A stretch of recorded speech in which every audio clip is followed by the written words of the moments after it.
ಸಭಾಮಂಟಪ ಅಥವಾ ನೃತ್ಯ ಮಂಟಪ. 100 ಕಂಬಗಳ ನೃತ್ಯ ಮಂಟಪ ಅಥವಾ ಸಭಾ ಮಂಟಪ ಇದು. ಇಲ್ಲಿನ ಒಂದೊಂದು ಕಂಬವು ವಿಜಯನಗರ ಶಿಲ್ಪಗಳ ಚಾತುರ್ಯಕ್ಕೆ ಸಾಕ್ಷಿಯಾಗಿವೆ. ಸಭಾಮಂಟಪದಲ್ಲಿ ಅಲಂಕೃತ ಕಂಬಗಳಲ್ಲಿ ಹಾಯುವ ಪ್ರಾಣಿಗಳು, ಅದನ್ನೇರಿ ಸವಾರಿ ಮಾಡುತ್ತಿರುವ ವ್ಯಕ್ತಿಗಳು ಹಾಗೂ ಕಿರುಗಂಬಗಳನ್ನು ಒಳಗೊಂಡ ಕಣಶಿಲೆಯ ಏಕಶಿಲಾ ಕಂಬಗಳಾಗಿವೆ. ಸಿಂಹದ್ರೋಳ ಪ್ರಭಾವಳಿಯ ಉಬ್ಬು ಶಿಲ್ಪ ಕಲಾತ್ಮಕತೆಯ ಅಗಾಧತೆಯನ್ನು ತೋರಿಸುತ್ತದೆ.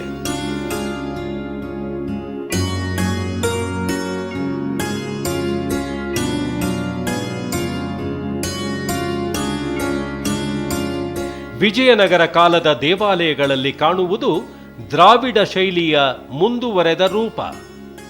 ಚೋಳರ ಕಾಲದ ದೇವಾಲಯಗಳಂತೆ ದೊಡ್ಡ ಆಕಾರದ ಒಂದೇ ಕಟ್ಟಡಕ್ಕೆ ಬದಲಾಗಿ ಸಾಮಾನ್ಯ ಆಕಾರದ ಅನೇಕ ಕಟ್ಟಡಗಳ ಸಮುದಾಯ ಆ ಕಾಲದ ದ್ರಾವಿಡ ಶೈಲಿಯ ವೈಶಿಷ್ಟ್ಯ.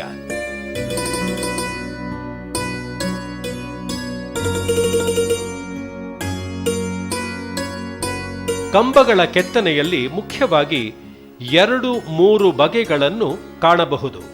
ಕಂಬಗಳಲ್ಲಿ ಮತ್ತಷ್ಟು ಚಿಕ್ಕ ಚಿಕ್ಕ ಕಂಬಗಳನ್ನು ಕೊರೆದು ಒಟ್ಟು ಸೌಂದರ್ಯಕ್ಕೆ ಮೆರುಗು ನೀಡಲಾಗಿದೆ.